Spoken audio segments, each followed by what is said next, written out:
Why did God created us with different heights? I keep on adjusting our microphone. But anyway, welcome everyone, and it's a great blessing to see you here every Sunday. And it gives us the opportunity to praise and worship the Lord. I just came from Oakland, as usual, last Friday. And the pastor said, "Are you going to preach on Sunday?"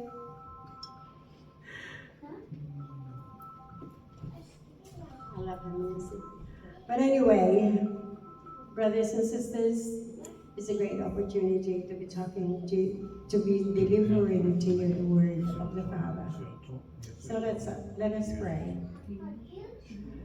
I want to thank you, dear Lord, for the privilege to stand before your people and deliver your word. May your name be praised and highly exalted. And as I stand before your holy people today, whom you love and whom you died for, give me wisdom to minister your word with simplicity and with your power. Grant me to be able to communicate your words to them, that it will turn a new leaf in the direction of your word. Give me grace and spiritual energy to speak with conviction and passion as a steward of your ministry. Let your Holy Spirit be present with me as I speak your word, so that the heart of your people will be open to the word and live by it in the name of Jesus. Thank you, Father. Thank you for your holy name. Amen.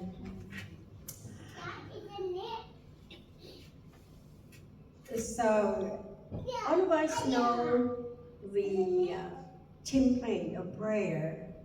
When Jesus people asked, "Teach us how to pray," and God gave us a template, and you know what it is. What was the prayer? Jesus said, "This is how to pray." When Jesus taught his disciples, the template started with, "Our Father."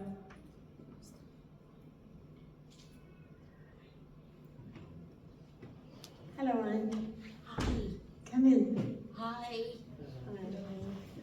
It's great to see you. I was in the wrong part. And then you woke up. I rang Jennifer up. And she said, "No, I'm here." And I was like, "Well, I can't see you." I was in the front one. So It's all right.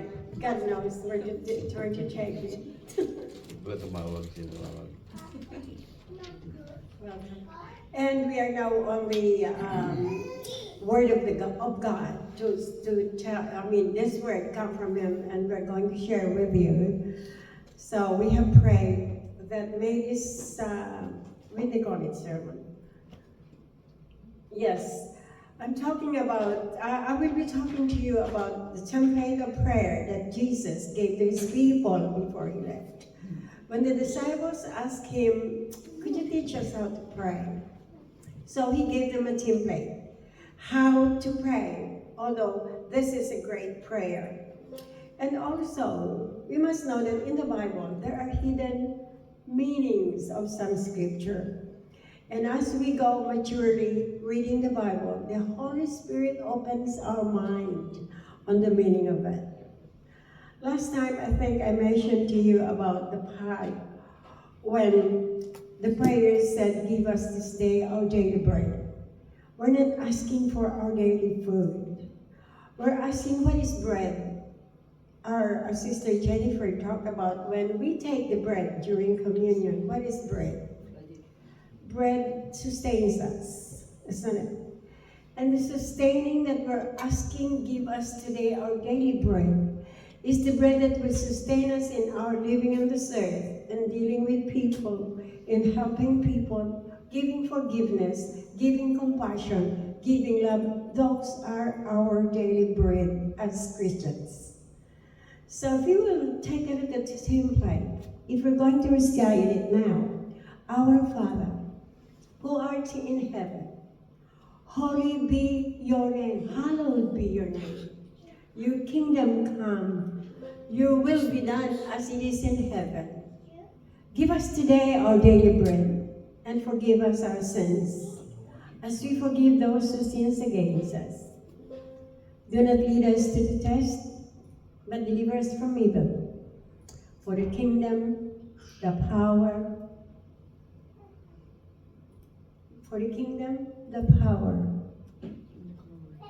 and your glory are yours forever and ever. The kingdom, the power, and the glory is his, which he's partaking to us, and recognize that all of this come from him. So, we'll be talking about the part that you have the Father. On the part when he said in Matthew 6, 9 to 10, your will be done. Because you have to understand that we don't have power unless it's not the will of God. Whatever is happening to us, sorrow, pain, heartaches, joy, happiness, prosperity, all of this came from God. You cannot deny that. He has the power, he has the glory, and he has the control of what's going on in his creation. We do believe that the world is created by God, and our life came from him. Our life that has a term 70 and above. It could reach 100, but still become to face him one day. So what does it mean? What does we mean? When we pray, on Mark 6, 9 to 10, it says, Our Father in heaven, hallowed be your name, your kingdom come, your will be done on earth as it is in heaven. Your will be done. What is it that we are requesting from him? And how should this affect the things we pray for? And how we pray for them? We're going to dissect this part of the scripture that could change our life and our outlook of God himself and us as his creation. You know, like understanding the will of God. If something happened to you that hurt you immensely, if your life has been broken, is that the will of God? It's really a huge undertaking to understand what is it that we are requesting your will be done. What is God's will in our life? We are predestined, whatever country we came from. The predestination is for us to know Jesus and walk his way, his truth, and his life. That is our predestination. Not to live in the world, and what the world has is nothing but sin and corruption. Without the guidance of the will of God, we will fall into the pit. So, as I have said, the will of God sometimes it's a huge undertaking that sometimes is beyond the capabilities of any human being, because we experience different things, isn't it? Your life's different from mine. Your past is different from mine. Everything is different, and every day we change challenges. Tell me who are not. Every day we face decisions. Every day we face things that sometimes it's overwhelming, that it destroys our day. So, God tells us bluntly in the Word, in the Bible, he said, For as the heaven as I have said, the life that we have is different from each other. Some people are being really down the bottom, which I've seen many times in my life. And in fact, I think I have experienced, as Pastor had experienced in his life. But God said to us, for as the heavens are higher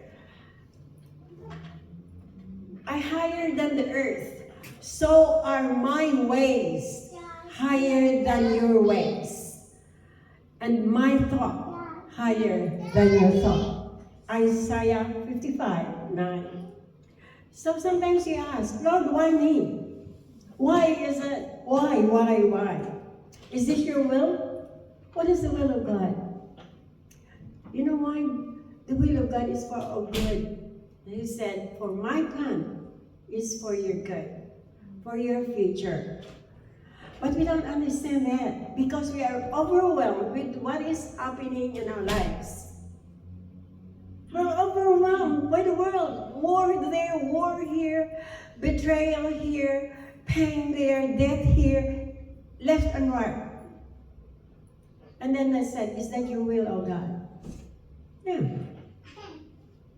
But God said, for as the heavens are higher than the earth, so are my ways are higher than your ways, and my thoughts are higher than those thoughts.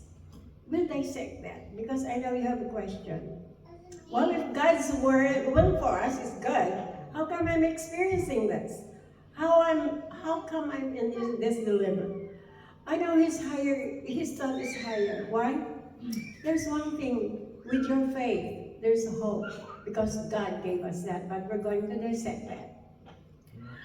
Okay, God operates on a level higher than ours. It would be, of course, challenging to wrap our minds among the scale of His plan. Well, without nothing to say of anything, that we analyze the content of His plan. If your plan for me is good, why am I like this? Why am I homeless? Why did my family left me? Why was I betrayed? I'll give you some secret here. What we can do, it's just a background to what we're talking about.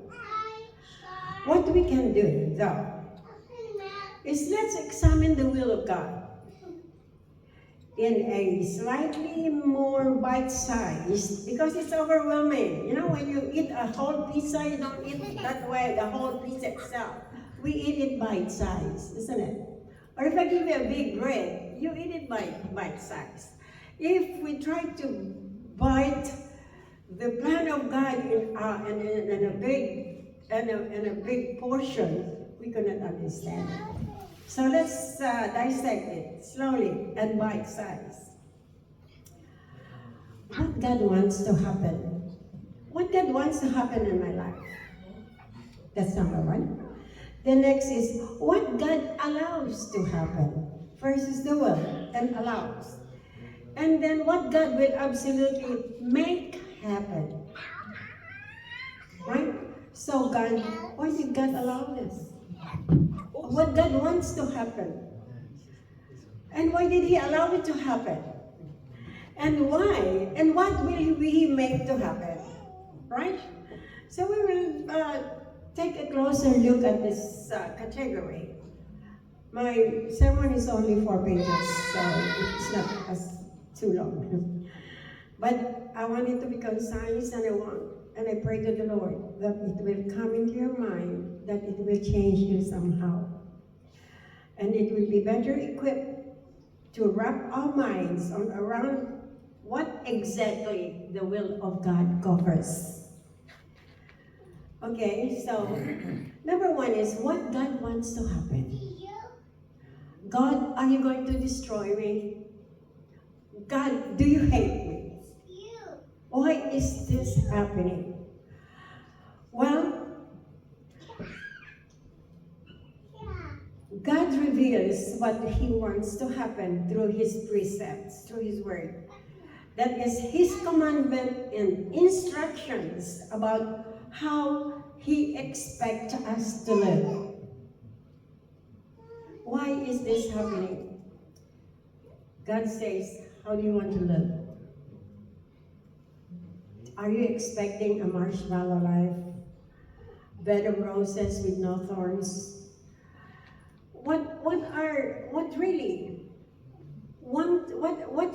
how are you going to live? On your own, in your own brain? Because I am strong, I can do it myself. Where is God? He will make it happen because He wants you to know how to live. And the first line of His words in the Ten Commandments, put God first. Amen. Put God first. He even said, put first the kingdom of God and everything will follow. Even you're passing through the thorniest of the road, put Him first. And you will find that it's lighter. Because why? Because He's our all-powerful, mighty God. Even if you're hurting, you would find there is comfort. Amen. Unexplainable comfort, unexplainable peace. In fact, God said, Jesus said, peace I live with you. My peace I give to you. Because that's the most important thing that we need in this life. Peace. Which is hard to attain because we're living in a corrupt world. So how would you like to live? Bang your head on the wall because it's happening to you, or turn to God and say, help me. That's why He allows it to happen, so you would know how to live. And don't cry in every corner, in every pain. You will cry, why did you have it done? Or what happened? Why did you left me? Why did he or she die? Everybody dies. He's wanting you to be strong in Him. That's how He wants you to live. That's why He's making it to happen. And also, because sometimes whatever happened to you, you idolize it. If you have a problem, you focus on the problem, then to God. Don't worship idols. Idols are not only those statues. It could be your job. It could be your family. It could be yourself. Oh, I'm famous and I am rich. You're idolizing yourself. Put God first. That's the first thing. Why? And don't take God's name in vain. OMG. You know how it is. What? Or what's the other one? God is so holy. He created you. You don't call your dad, hey, you silly thing. No. He is holy, therefore be holy.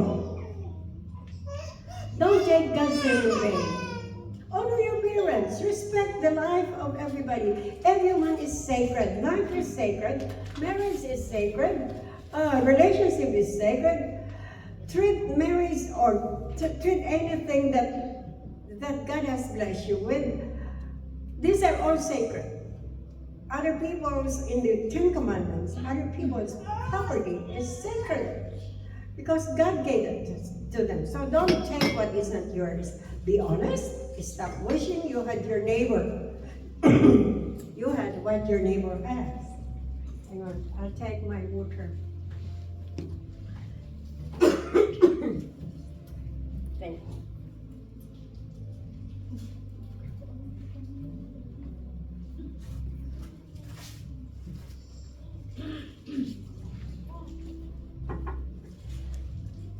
Please attend and listen. The word is not coming from me.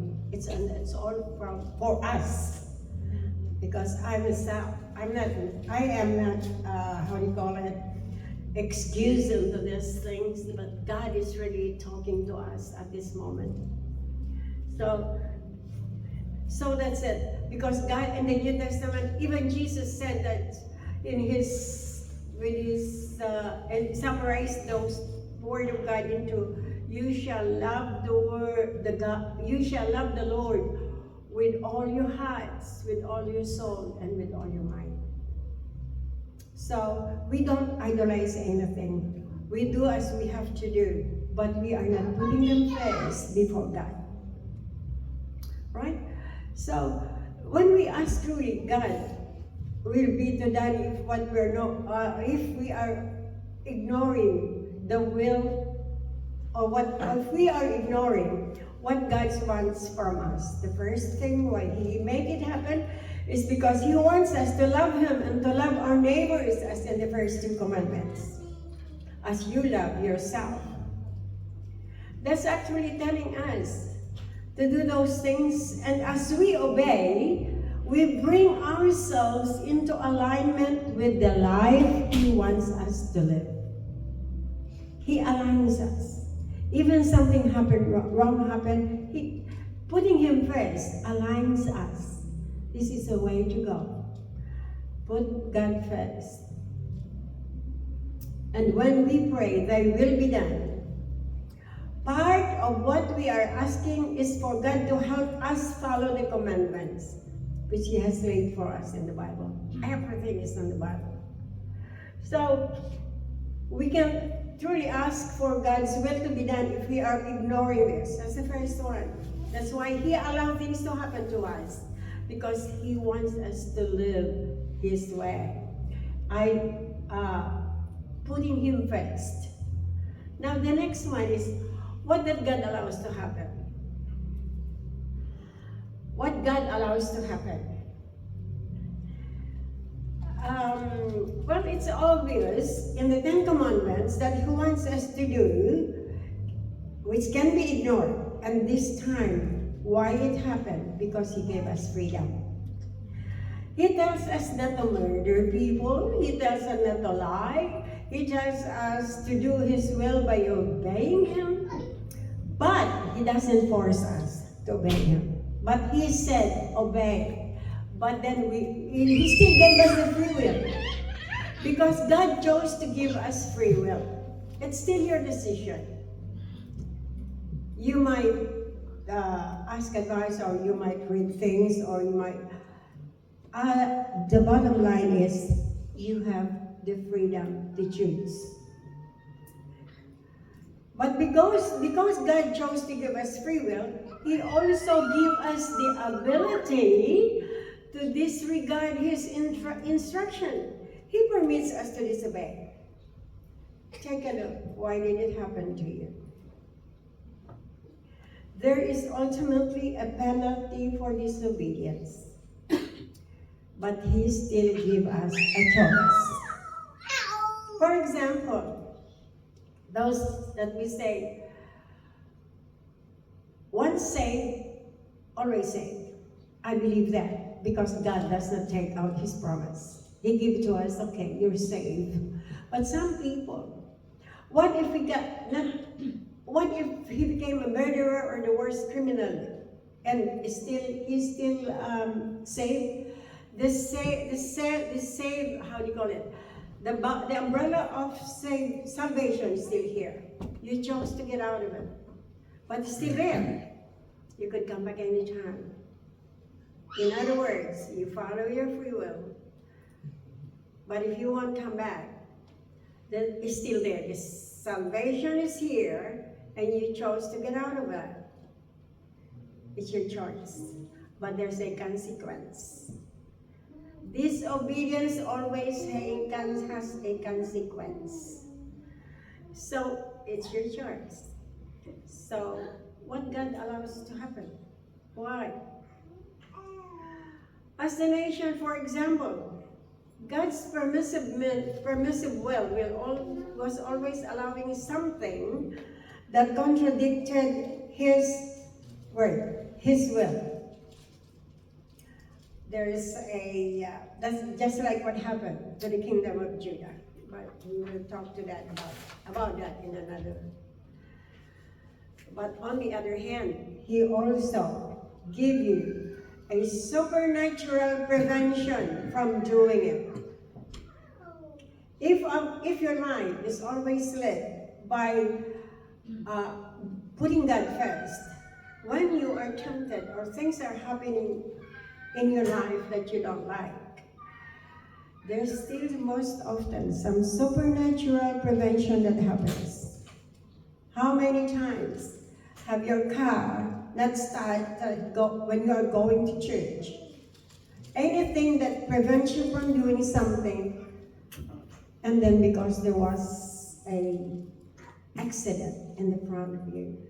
Sometimes you don't know that there's a supernatural prevention that He does for us in doing things. Well, for example, you lost your child, but you know that's good. Well, we don't ask why. Who are we to ask someone who is powerful and almighty and the Creator? Who gave us the permission to ask why? Yes, of course we do, because we're hurting. But if you put Him ahead, you know what He does? He's always there. If you're hurting, you just ask for peace and comfort. And as I have said, some unexplainable peace will overcome you that you could not understand. Remember, now when we pray that will be done, we are also telling God that we submit to what He allows. Lord, I am broken. Ouch, my glasses almost broken. Lord, I am broken. Where are you? Sometimes trusting that even when He lives, even when He seems to ignore us, He has a reason and will take care of it at the right time and at the right way. Might be not your way. Sometimes we decide right away, ano ba yan, Lord? Ang tagal ko na naghihirap. I've been suffering for long. When is your help coming? But you don't know. Slowly, slowly, at His right time, on His right way. It's always like that. It will never change. If you lost your faith and you lost your hope, then it changes. Hold on to it. We go to the third one. What God will make happen? Will make happen. The one is why He make it happen. Ano ba isa? What's the title of the third one? I should really have what God allows to happen and what God will make happen. Third type of God's will involves the future. God promises to make happen. Unlike what He wants to happen and what He allows to happen, what God decree will happen is going to happen. He said, "For I am God, and there is no other. I am God, and there is no one like me." He declares, declaring the end from the beginning. The end from the beginning and from ancient times. Things that are not yet done. He's saying, "My counsel shall stand, and I will do all my pleasure." Isaiah 46:9. When He created the world, in Genesis 1-3, God said, "Let there be light," and there was light. Why? Who is light? What is light? He just thought the sun. Who is the light? That's Jesus, isn't it? Amen. The first thing He did is give us light. Because there's light in any darkness. If you allow the light comes, the darkness will just be like a shadow. When He created the world, the first thing He said, "Let there be light." You know why? Because without light, it will be full darkness. And at this stage, the world is in darkness because of our sins. But there is light. Just don't let the light go in your life. When He sent Jeremiah to warn Judah, He promised, "I will cause to cease from the cities of Judah and from the streets of Jerusalem the voice of mirth and the voice of gladness, the voice of the bridegroom and the voice of the bride, for the land shall desolate." He said that. And exactly at that time, it happened. You read Jeremiah 7:34. But one of God's most important declaration concerns His coming kingdom, the future. A time when the tabernacle of God is with men, and He will dwell with them, and they shall be His people. He said, "For people One day all knee shall bow, and all tongue shall confess that I am God. And in time, that exactly will happen. God will be with us, and He will be our God. And God will wipe away every tear from our eyes. There shall be no more death, nor sorrow, nor crying. There shall be no more pain, for the former things have passed away. Revelation 21, 3-4.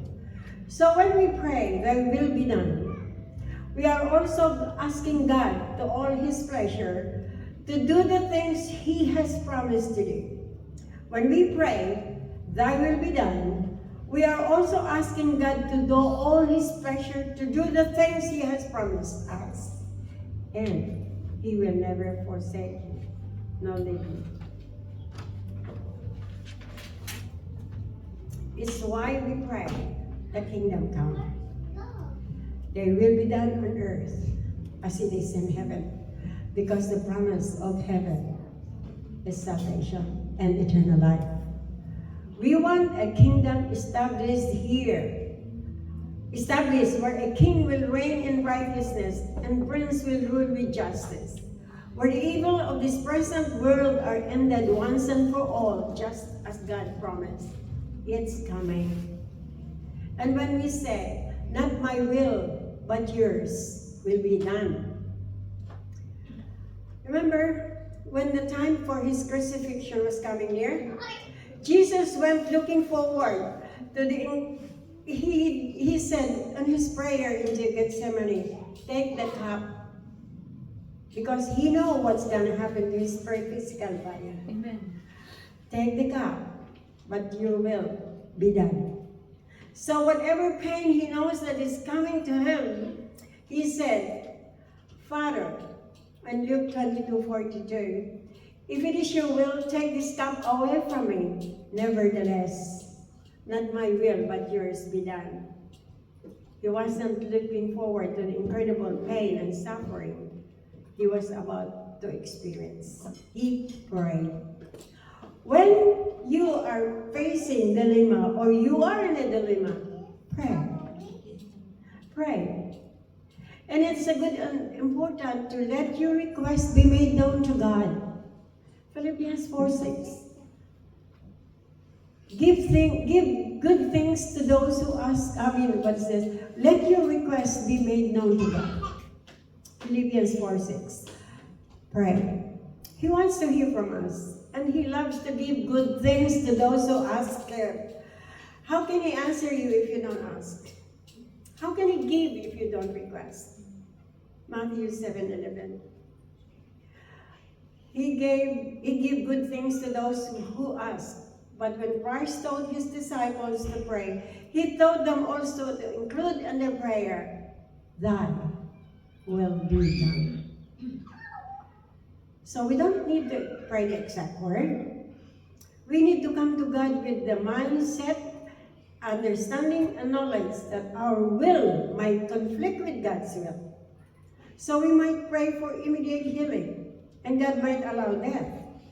Happens. Lord, we pray. We pray and pray for Antonio. But still it happened. Because God made him known to us on his 4th stage of cancer. And God is God of reality. The body, when it's full of cancer, what will happen? There can be a miracle. But the miracles already be done in Antonio's life. He knew and met Jesus. That was the miracle. It's not the importance of healing his body, but the healing of his spirit. Amen. Of his soul. Amen.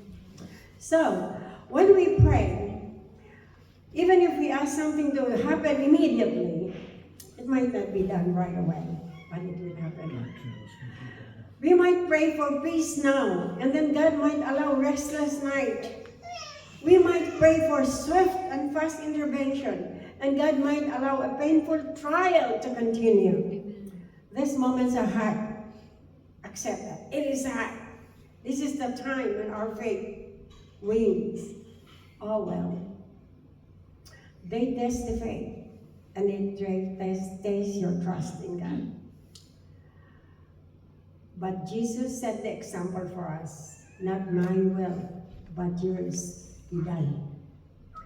God is bringing about a kingdom that will forever transform the world into something wonderful.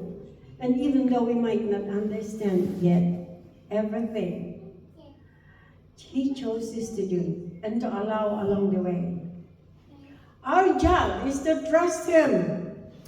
Our job is to trust His will along the way. And that's what it really means to pray. Thy will be done. Amen? Amen. God bless you.